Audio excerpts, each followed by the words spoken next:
Agora são 7h16. A Polícia Federal prendeu 4 suspeitos de hackear celulares do juiz Moro e também do procurador Deltan Dallagnol. Gustavo Henrique Elias Santos, Suelen Priscila de Oliveira, Danilo Cristiano Marques e Walter Delgatti Neto. O ministro Sérgio Moro associou essas prisões à divulgação pelo site The Intercept Brasil de mensagens que mostram interferência do ex-juiz da Lava Jato nas investigações da Força Tarefa.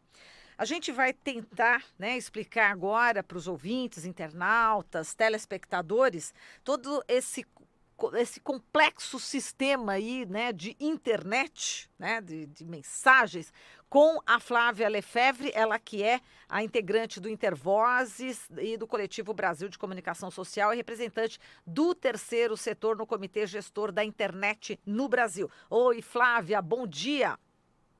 Bom dia, Marilu. Tudo bom? Bom dia a todos e todas. Bom dia, Flávia. Bom, é o seguinte, a dúvida que fica, Flávia? O ministro Sérgio Moro disse lá no Senado, no dia 4 de junho, que o número dele, lhe telefonou 3 vezes, Agora, de acordo com o Intercept Brasil, não há ligação entre as mensagens e o ataque, visto que o pacote de conversas já estava com o site, quando ocorreu essa invasão no telefone do Sérgio Moro. Como é que você vê também todo esse noticiário, fazendo essa ligação? E o Sérgio Moro fazendo essa ligação da prisão dos hackers, com as informações que estão sendo divulgadas pelo Intercept Brasil. Inicialmente, como você recebeu também essas informações, hein, Flávia? Olha, Marilu, primeiro é importante que a gente destaque o seguinte: quem é o maior interessado nessas apurações e nas conclusões a respeito dessas apurações para desqualificar a divulgação de mensagens que tem sido feita pelo site The Intercept?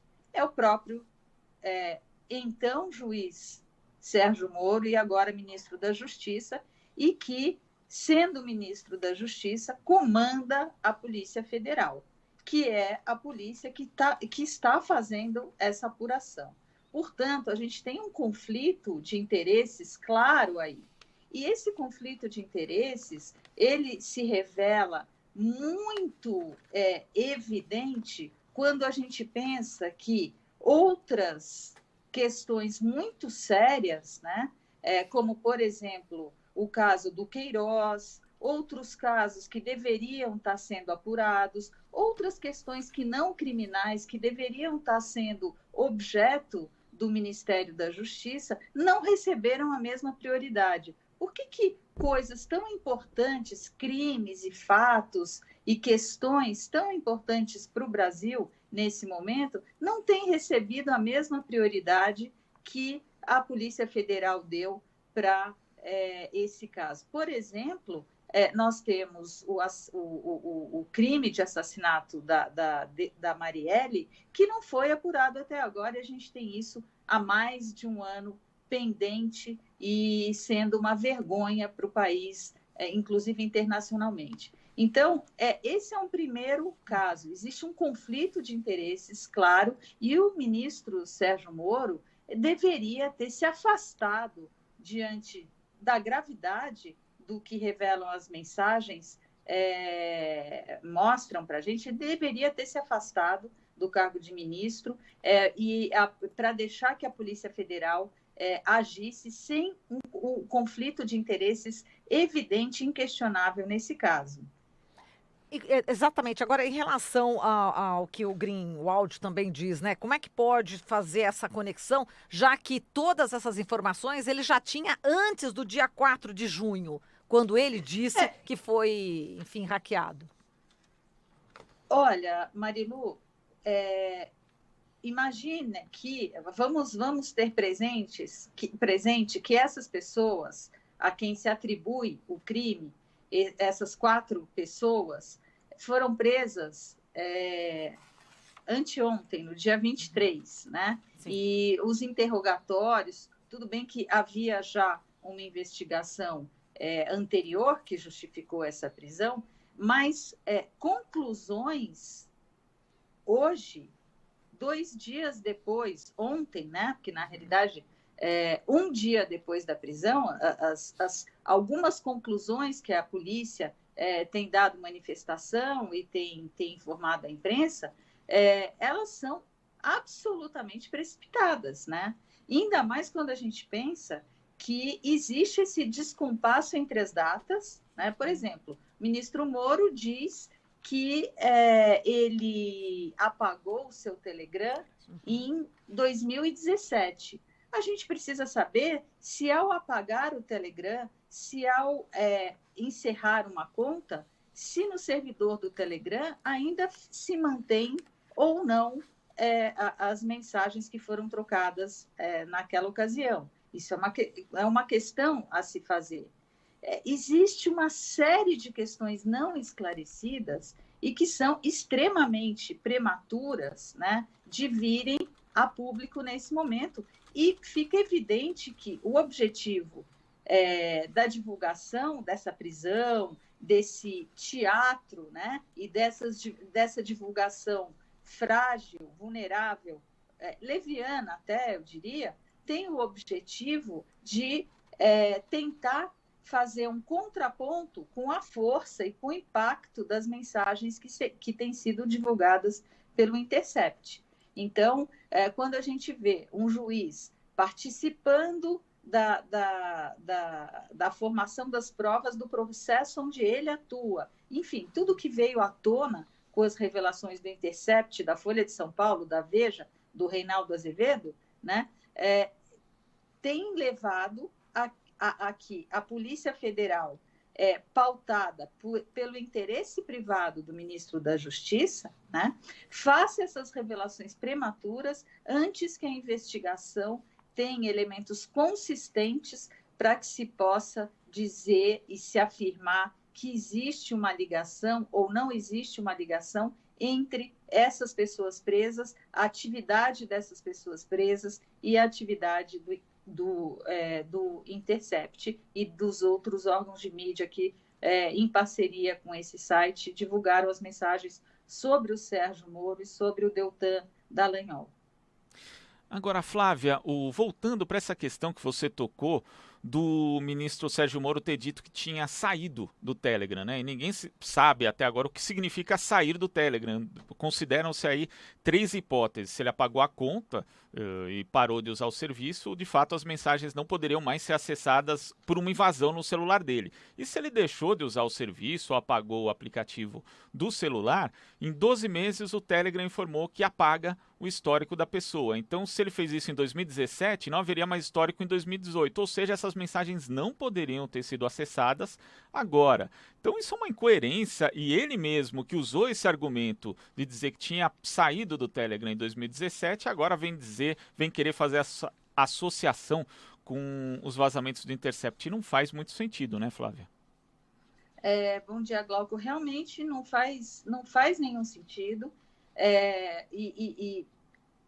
Esse descompasso entre as informações, né? Essa falta de consistência entre as declarações do ministro públicas no Congresso Nacional, quando ele esteve lá se pronunciando, as coisas que ele diz pelo Twitter também, né? Que ele tem se manifestado pelo Twitter, e não tem consistência, né? Essa consistência só poderá ser conseguida, né, com o caminhar da investigação e, mesmo assim, caso a investigação corresse pelo comando de alguém não interessado. Mas parece, infelizmente, que aqui no Brasil a gente passa a ter processos correndo em situação de exceção, como recentemente aconteceu no Supremo Tribunal Federal, onde o ministro Toffoli instaurou um inquérito para apurar questões que lhe atingiam pessoalmente. Então, ele era o investigador, ele era a vítima, e ele iria julgar e seria o julgador. Então, a gente tem tido essas distorções, né, processuais graves, como também revelam as mensagens divulgadas pelo Intercept e pelos órgãos de mídia com os quais ele se associou para fazer essa divulgação toda. Exato. E quais semelhanças você vê também em relação ao caso Snowden, Flávia? Porque o próprio Glenn está dizendo, né? Está dizendo o seguinte, né? Distrair de sua própria má conduta, gritando sobre os crimes de Snowden, né? Ele falou aqui, lembrou no caso dos vazamentos promovidos, né, pelo Edward Snowden, os governos dos Estados Unidos e do Reino Unido usaram essa tática, né, de distrair, né, a má conduta deles mesmos, dos próprios países, sobre os crimes, e ele diz o seguinte, mas isso não mudou o fato de que os documentos eram reais e mostravam crimes graves por parte desses governos, né? Quer dizer, é uma tática que está sendo usada agora, na opinião do Glenn, você concorda? Eu concordo, né? A gente tem visto que aqueles que revelam, né, como os sistemas políticos andam contaminados e sendo utilizados para romper as garantias democráticas, institucionais dos países, né? Como eles são perseguidos e como são penalizados. A gente tem diversos exemplos. Além do Snowden, a gente tem outros exemplos aí, e agora a gente tem o nosso caso específico aqui. E no nosso caso, né, eu acho que essa situação é ainda mais clara, porque você tem a situação do chefe da Polícia Federal, do chefe da instituição que vai promover a investigação e o levantamento de provas, diretamente interessado, né? Então, é justamente esse o objetivo, desfocar a atenção da sociedade para um fato gravíssimo, que é a distorção do sistema judiciário brasileiro, a violação do sistema judiciário brasileiro pela atuação de juízes e de representantes do Ministério Público, né?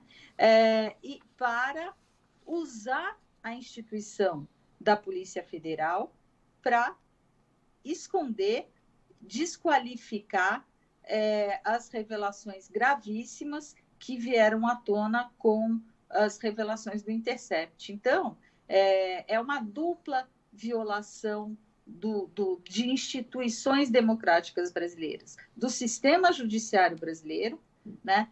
Tirando, onde é evidente que a garantia do equilíbrio entre as partes, da neutralidade do juiz, foram rompidas claramente no que diz respeito a processos da Lava Jato, especialmente o processo do presidente Lula, né?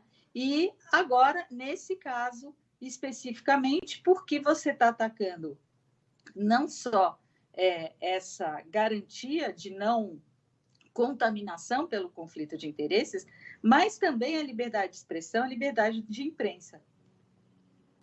E tem outro ponto, né, Flávia, que é uma questão dessa tentativa do Moro relacionar o vazamento dos vazamentos que o Intercept tem divulgado, né, tem tratado de forma jornalística, diga-se, e essa prisão, que o epicentro, pelo que a gente viu até agora de material que foi publicado, é o Deltan Dallagnol e não o Sérgio Moro. Então são justamente as mensagens do Moro com o Deltan que são ali divulgadas e não o contrário. O epicentro ali, ao que tudo indica, é o coordenador-geral da Lava Jato e não hoje o ministro da Justiça.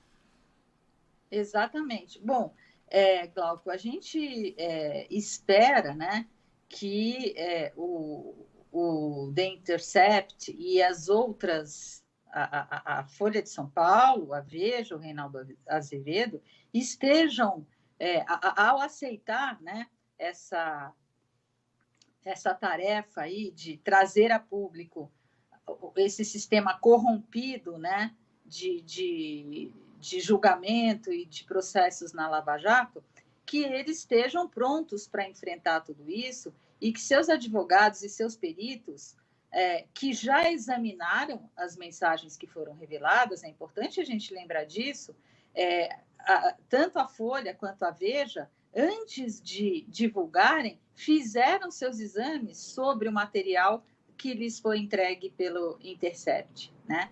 E veja só, a polícia não teve o menor interesse de examinar esse material e de apurar como é que esse material foi obtido. Então, a gente tem aí que esperar que a defesa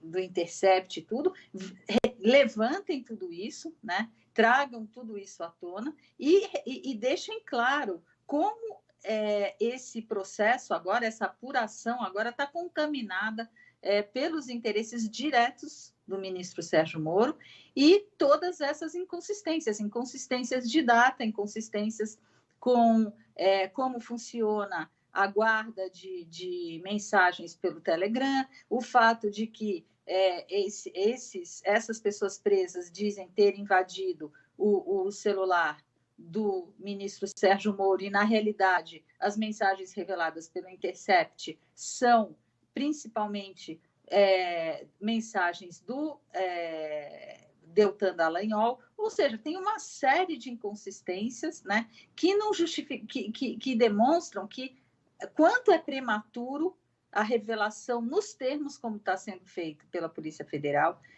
tentando vincular a atuação dessas 4 pessoas presas com o The Intercept e mais com o Partido dos Trabalhadores, porque agora que já se levantou aí dentro da teoria aí que a gente imagina que vai ser sustentada pela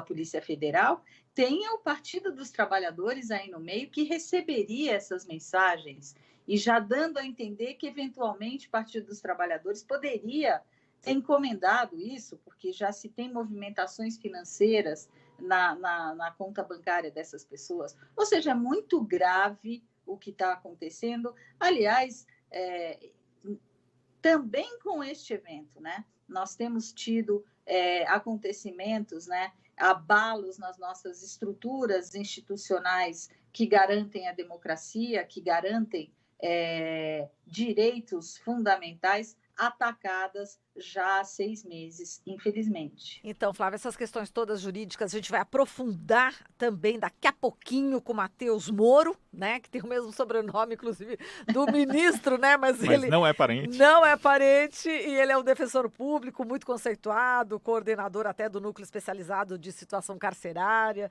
aqui em São Paulo. Então, o Matheus, daqui a pouquinho, vai aprofundar esse tema que você deu aí já essa pincelada, tá bom? No final da sua fala. Muito obrigada, viu, Flávia? Obrigada, bom dia a todos e todas. Um beijo, até mais. Falamos aqui com a Flávia Lefebvre, ela que é integrante do Intervozes e também ela é representante do terceiro setor no Comitê Gestor da Internet no Brasil.